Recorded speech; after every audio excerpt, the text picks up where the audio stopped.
Y'all, this isn't gossip. This is why Hollywood moves in silence. According to allegations publicly discussed, Jaguar Wright went live and didn't dance around the truth. She didn't hint. She didn't tease. She named names. And once those names were spoken, the energy shifted fast. Teyana Taylor, Amon Shumpert, Drake, Chris Brown, Aaron Pierre, Kanye West, even Leonardo DiCaprio. Not as confirmed facts, but as part of a pattern Jaguar claims the industry has worked overtime to bury. This wasn't framed as romance. It was framed as risk, private decisions, undisclosed information. And what happens when powerful people realize too late that silence protects brands, not people? Jaguar alleged that Amon Shumpert was the first to notice something wasn't right. Subtle changes, emotional distance, guarded behavior that fans later misread as relationship drama. Her ex-husband, she made him the bad guy. The divorce would have never even been out if he didn't file the motion to use our full and legal names. Then she had to go and she had to get new energy. What was she calling him? Her apple pies? Have you seen my apple pies? Did you see my apple pie? Oh my God, you did a love scene with Leonardo DiCaprio. How was it shooting those scenes with Leo? It was just work. She claimed similar shifts followed others, including Aaron Pierre, whose demeanor reportedly changed in ways heartbreak alone couldn't explain. According to Jaguar, once concerns surfaced, Hollywood didn't investigate. It contained. Lawyers stepped in, NDAs appeared, narratives were rewritten, and anyone who looked emotionally unstable afterward was quietly discredited, not because they lied, but because truth made them dangerous. This isn't a scandal. It's a warning. What made this moment hit differently wasn't volume. It was precision. According to statements made during a public live session, Jaguar Wright didn't arrive emotional or scattered. She arrived measured, calm, intentional. And that alone caught attention because Hollywood is trained to dismiss chaos, not clarity. She framed what she shared not as rumor, not as internet chatter, but as a pattern she claimed had circulated quietly for years among people with power, access, and incentive to stay silent. At the center of that pattern, she repeatedly referenced Teyana Taylor, not as a villain in a tabloid story, but as a name tied to what she described as undisclosed risk and controlled silence. Jaguar stressed that what she was discussing was never meant for public consumption, which is exactly why it stayed buried for so long. According to her account, the first cracks appeared inside a marriage. She claimed Amon Shumpert began noticing changes that didn't fit the public narrative. Not explosive arguments, not cheating rumors, but subtle shifts, emotional withdrawal, guarded conversations, stress that didn't align with normal relationship strain. Jaguar suggested that what looked like ordinary marital breakdown to fans was something far heavier happening privately. She alleged that once concerns surfaced, the focus wasn't on transparency or clarity. It was on containment, protect the image, control the narrative, keep everything quiet. The divorce, she implied, wasn't just emotional fallout. It was collateral damage inside a much larger situation the public never saw. Jaguar then widened the lens. She claimed this wasn't isolated, that the same silence followed as other high-profile names allegedly intersected with the same circle. Drake, Chris Brown, Kanye West, Aaron Pierre. Each name, she suggested, carried weight not because of public accusations, but because of what allegedly happened after. According to Jaguar, fans noticed things without realizing why. Delayed projects, sudden disappearances, mood shifts, unexplained anxiety, careers that paused at strange moments. She argued these weren't coincidences. They were symptoms of people realizing too late that they were part of something they didn't fully understand and being told not to ask questions once they did. She spent significant time on Aaron Pierre, describing him as someone new enough to the inner machinery of the industry to be unprepared for how it handles risk. According to her, what people labeled as emotional distance or personality change wasn't weakness. It was confusion paired with silence. She alleged that when individuals like him sought clarity, they weren't given answers. They were given guidance. Stay quiet, Stay focused. Don't speculate. Don't speak. Jaguar framed this as psychological pressure, not protection, a system that manages people by isolating them from information while expecting them to perform normally in public. Then came the name that shifted the temperature: Leonardo DiCaprio. Jaguar did not accuse. She did not claim wrongdoing. She suggested proximity. And in an industry like Hollywood, proximity alone carries implication. According to her, the point wasn't who did what. It was how quickly systems activate when too many powerful names intersect with the same unspoken concern. She claimed once that threshold is crossed, transparency becomes the enemy. Lawyers step in before conversations happen. Publicists shape explanations before emotions are processed. NDAs appear not as safeguards, but as walls.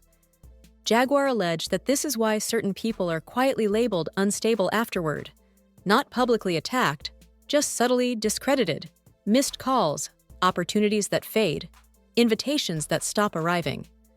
According to her, once someone expresses distress without being allowed to explain why, that distress becomes a liability. Their credibility erodes quietly, not enough to make headlines, but enough to isolate them. She claimed Amon Shumpert experienced this distancing, not through scandal, but through absence, a cooling of access, a retreat disguised as personal choice. She also alleged that throughout this period, Teyana Taylor never slowed down. Work continued. Appearances stayed polished. Projects overlapped. According to Jaguar, stillness invites scrutiny, and movement creates noise.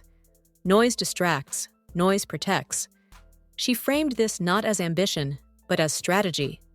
The same strategy Hollywood has used for decades to outrun uncomfortable questions. When whispers surfaced online, she claimed they vanished quickly. Posts disappeared, blogs hesitated, stories stalled. According to her, access was quietly leveraged, pushed too hard, and doors close. Jaguar emphasized repeatedly that this was not about morality or romance. It was about risk and responsibility, about what happens when information that could impact personal decisions is not clearly disclosed, and what happens after people realize that silence is expected of them. She argued that the industry is not built to protect individuals. It's built to protect continuity. Careers must keep moving. Brands must remain intact. Human fallout becomes acceptable loss. She described a familiar infrastructure activating behind the scenes. Legal consultations before emotional conversations. Reputation managers coordinating responses no one asked for publicly. Guidance delivered verbally, never in writing. According to her, documentation exists, not leaked, not public, but stored where only select people can access it. She suggested this explains why so many events fans questioned never received clear answers, why disappearances were framed as burnout, why relationships ended overnight with no explanation, why emotional breakdowns were treated as personal failures instead of warning signs. Throughout her account, Jaguar maintained one position. She was not there to destroy careers. She claimed she was there because people were left fractured while the machine kept running smoothly. According to her, silence crossed a line from strategy into something unethical. Once people realized questions weren't welcome, compliance became survival. And survival, she argued, comes at a psychological cost that doesn't show up on red carpets. She ended this phase of her live session with a warning rather than a threat. She said more names exist, more connections exist, more documentation exists. What the public has seen so far, she implied, is only the surface. Hollywood, in her words, isn't facing a gossip problem. It's facing a trust problem. Because the most dangerous secrets aren't the ones that end careers. They're the ones that follow people home and reshape their lives in silence. And according to Jaguar Wright, once silence cracks, it doesn't explode. It leaks. According to Jaguar Wright, the most dangerous phase didn't begin when names were spoken publicly.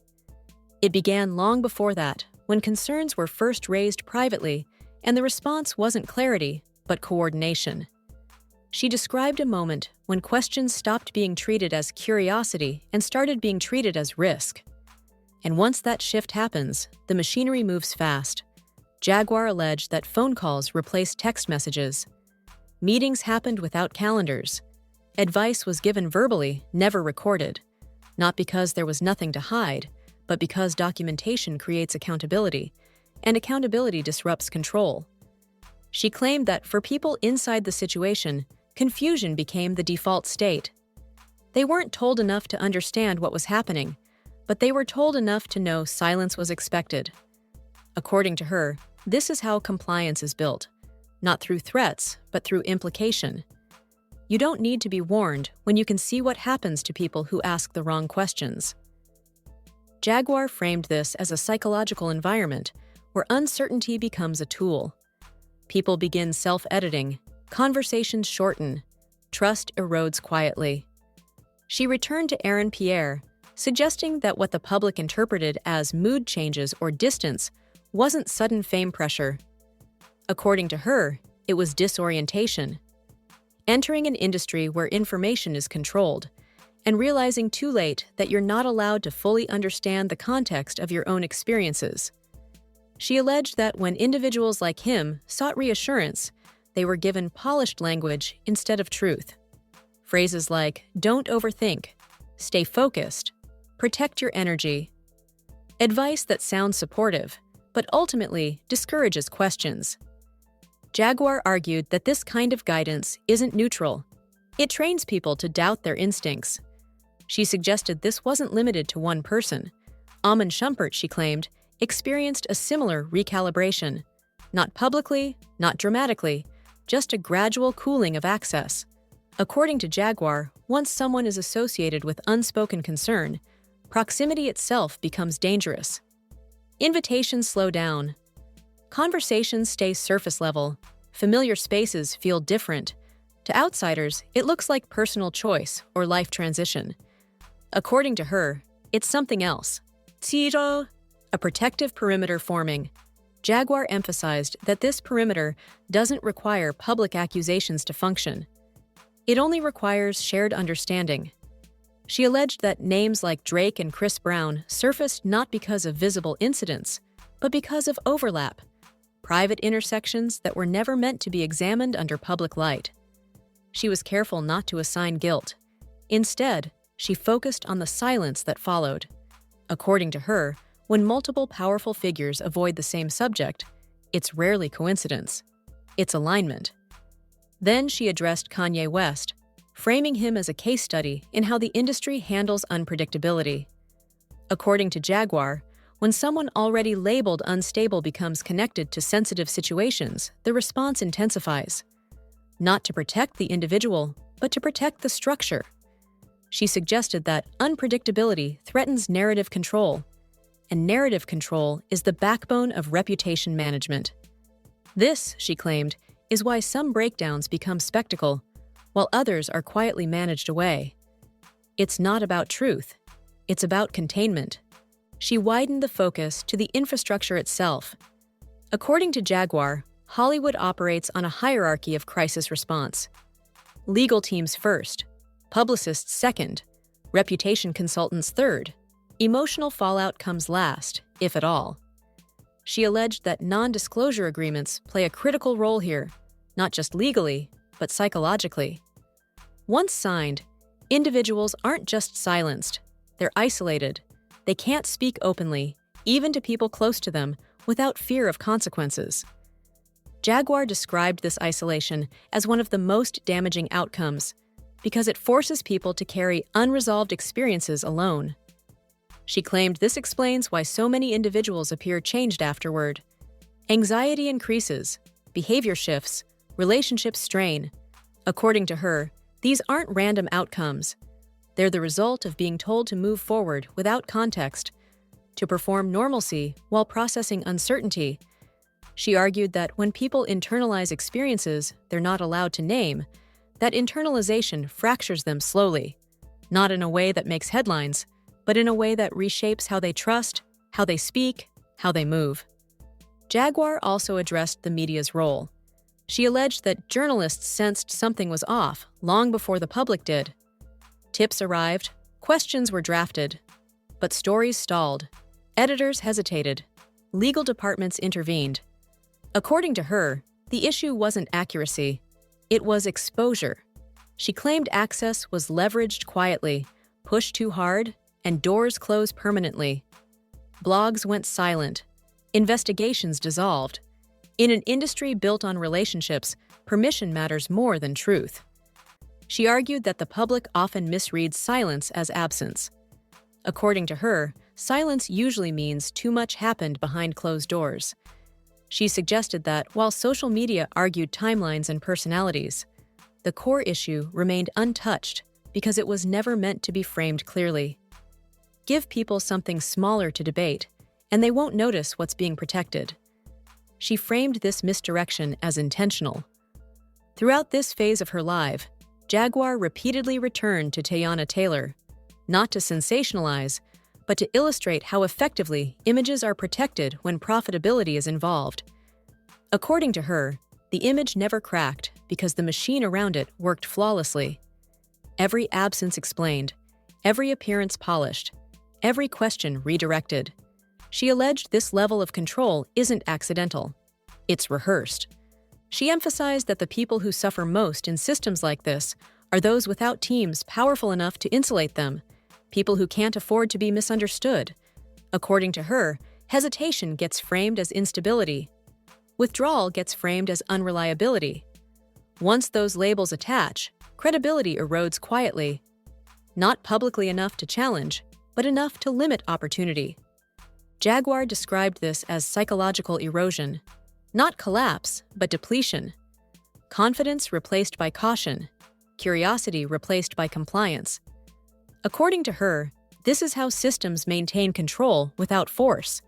You don't silence people directly. You make speaking cost more than staying quiet. She suggested that many people inside the industry learn this lesson quickly. You don't need to be threatened. You only need to see what happens to someone who isn't careful. According to her, that observation alone reshapes behavior. Conversations become safer. Questions stop forming. Silence becomes strategy. As she moved deeper into this part of the story, Jaguar made one thing clear. This wasn't about one person or one situation. It was about a culture that prioritizes continuity over clarity. A culture where managing perception matters more than addressing impact. She argued that once silence becomes policy, harm multiplies quietly. She framed this moment not as exposure, but as pressure. Pressure building internally, conversations changing tone, trust cracking behind the scenes. According to her, the industry isn't reacting publicly because it doesn't need to. It's recalibrating privately, tightening circles, reducing variables, protecting structure. And she warned that this phase is always temporary, because systems built on silence eventually contradict themselves, not all at once, but enough for patterns to emerge, enough for people to start connecting dots. According to Jaguar Wright, what happens next won't look explosive. It will look subtle, small shifts, unscripted moments, absences that don't align with explanations. And when that happens, containment becomes fragile. Because silence only works when everyone agrees to maintain it. According to Jaguar Wright, the most unsettling part of this story was never what she said out loud. It was what everyone inside the industry already understood without needing it explained. She suggested that once silence cracks, it doesn't collapse dramatically. It leaks. Through timing that no longer makes sense. Through behavior that feels rehearsed. Through absences that arrive at the exact moment presence would have mattered most.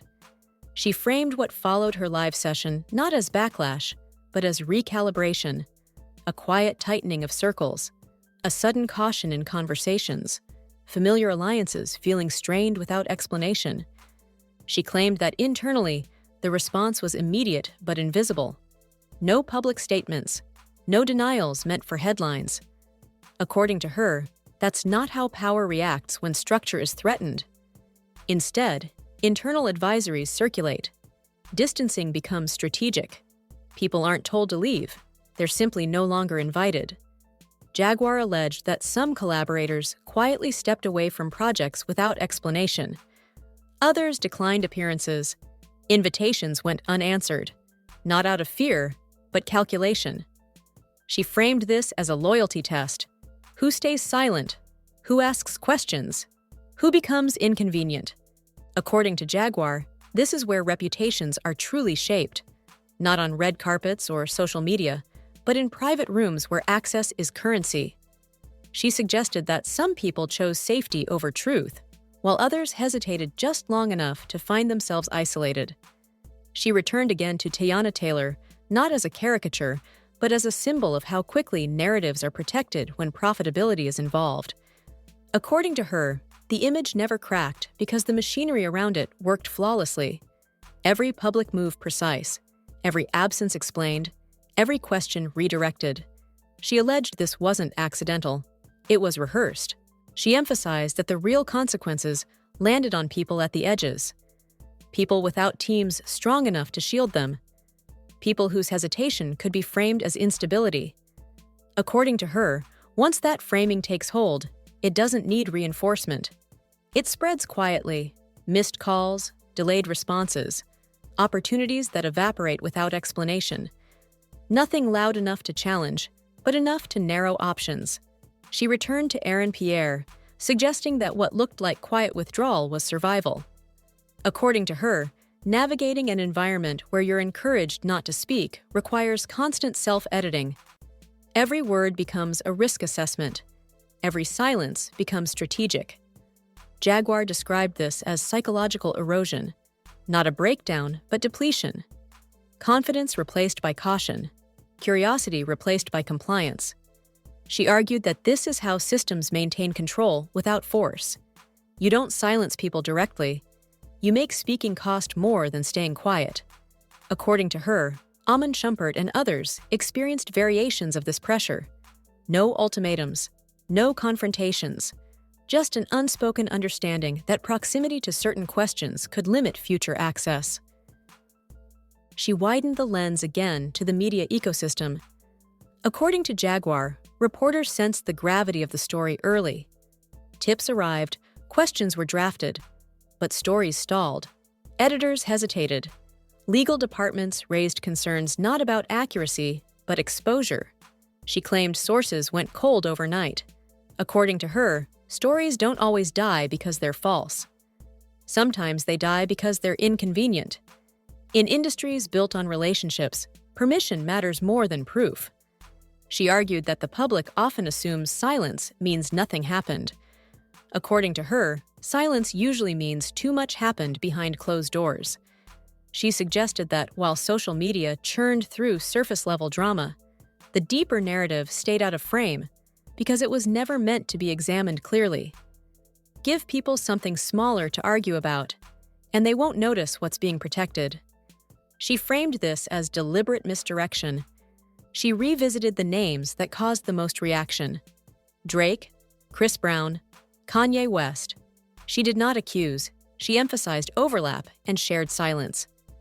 According to her, when multiple powerful figures avoid the same subject, it's rarely coincidence. She framed this not as conspiracy, but as pattern recognition, patterns of avoidance, patterns of alignment, patterns of protection. Jaguar stressed that the issue wasn't individual behavior. It was systemic response, systems that prioritize continuity over clarity, brands over people, narratives over nuance. She claimed that some individuals were advised to seek private guidance while being told, explicitly or implicitly, not to speak. Not because speaking would be wrong, but because speaking would be inconvenient. She framed that silence as coercive, even when delivered politely. As her live session moved toward its end, the tone shifted from revelation to warning. She said that what she shared barely scratched the surface, that more names exist, more documentation exists, more connections exist, not necessarily in messages or files, but in timelines, behavior shifts, and patterns the public dismissed as coincidence. She warned that once silence becomes policy, harm multiplies quietly. She acknowledged the backlash she expected. She said she would be called bitter, unstable, attention-seeking. According to her, that label was predictable and useful. Discredit the messenger, and you don't have to dismantle the message. but she insisted the story didn't belong to her. It belonged to the people left confused, the people quietly sidelined, the people asked to move on without understanding why. She framed this moment as exhaustion rather than outrage. Exhaustion with watching truth filtered through legal language until it no longer resembles reality. According to her, the industry had opportunities to choose transparency early. It didn't. And now the cost is higher. Trust has cracked internally, even if it hasn't collapsed publicly. Conversations have changed. People are watching each other more closely. She ended with a reminder rather than a threat. Fame doesn't erase consequences. Silence doesn't erase memory. Control doesn't erase impact. According to Jaguar Wright, what happens next won't be decided by headlines or hashtags. It will be decided by whether people continue to accept partial truths as full explanations. And once that acceptance ends, the structures built on it begin to weaken. Not all at once, not loudly, but enough to change everything that follows. Because the most devastating damage isn't public cancellation. It's the realization that trust was sacrificed long before anyone was told the truth. And once that realization settles in, no amount of image management can put things back the way they were. According to Jaguar, that's why this story doesn't end when the live stream cuts off. It lingers. It reshapes how people move, how they speak, how they stay silent. And that's what makes it dangerous. Because silence only survives when everyone agrees to protect it. And not everyone is agreeing anymore. If you're still listening right now, it's because something about this story didn't sit right with you. And that's not by accident. Stories like this aren't meant to feel comfortable. They're meant to make you question what you've been accepting without explanation. This isn't about choosing sides or believing every word. It's about paying attention to patterns that keep repeating while silence keeps winning. If you've noticed careers stall without reason, personalities shift overnight, or questions get labeled as drama instead of concern, then you already understand why conversations like this matter. The industry doesn't rely on lies, it relies on distraction. And the moment people stop looking away, control starts to weaken. So if you don't want to miss what happens next, stay right here. Subscribe. Turn notifications on, because the next details won't come wrapped in headlines or official statements. They'll come through timing, behavior, and moments that don't line up the way they should. Drop your thoughts in the comments, not to attack, but to connect dots together. And remember, silence only works when everyone agrees to protect it. If you're still watching, you're already breaking that agreement.